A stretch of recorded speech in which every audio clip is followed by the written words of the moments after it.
نیکې هیله او احترامات فضل وهاب سواتي یم ملګرو د سواتي فاونډیشن د طرفه نن یو ځل بیا کور په کور د یتیم لټونکو یتیمانانو پسې ګرځو چېرته چې هم یتیمانان بچیاني هغې ته د سواتي فاونډیشن په صادرګي بلوزونه لاسپیلۍ بنینونه کوټونه وغیره هر څومره ټوپۍ دغه ورکو که ستاسو په چارپیچل کې هم چېرته یتیمانان بېوسه او لاچاره وي نو تاسو بالکل زموږ سره رابطه کولی شئ موږ به انشاءالله ځان رسو دا دې کور کې هم 4 یتیمانان ماشومان دي د 3 هلکان دي او یوه د ماشومه ده دې ته انشاءالله کوم چې د یخنۍ زموږ پیکیج دی هغه ول ورکو ستاسو نه هم تمه لرم څومره چې وس 10 والا خلک دي صاحب استطاعت دي هغوی به انشاءالله زموږ سره په دې سواتي فاونډیشن کې په دې کار خیر کې مرسته کوي نو ستاسو نه دغه تمه ده زموږ انشاءالله چې تاسو به هم د دې یتیمانانو په دې کار خیر کې خپله مرسته خپل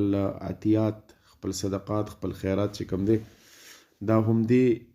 یتیمانانو له ورکوئ انشاءالله زموږ به برپور کوشش یې چېرته چې یتیمانان یې او بېوسه یې او لاچاره یې انشاءالله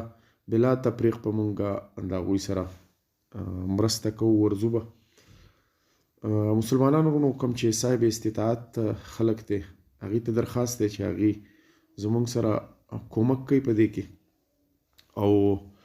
دغه یتیمانانو ته خپل خیرات صدقات چې کوم دي دغه رالیږي تاسو کتی شئ دغه د سواتي فاونډیشن نه دا ټیم چې دی زموږ د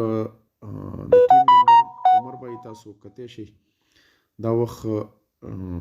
دغه د ګل په شانتي یتیمه ماشومه ده دغه له صادرګي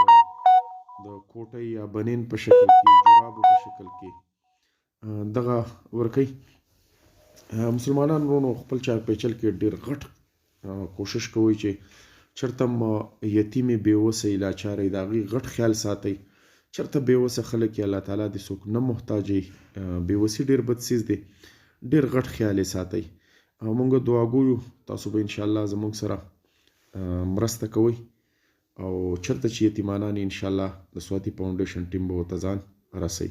تر بل ویډیو پورې اجازت راکوئ ملګرو د الله په امان ښاد آباد ننګیالي او بریالي اوسئ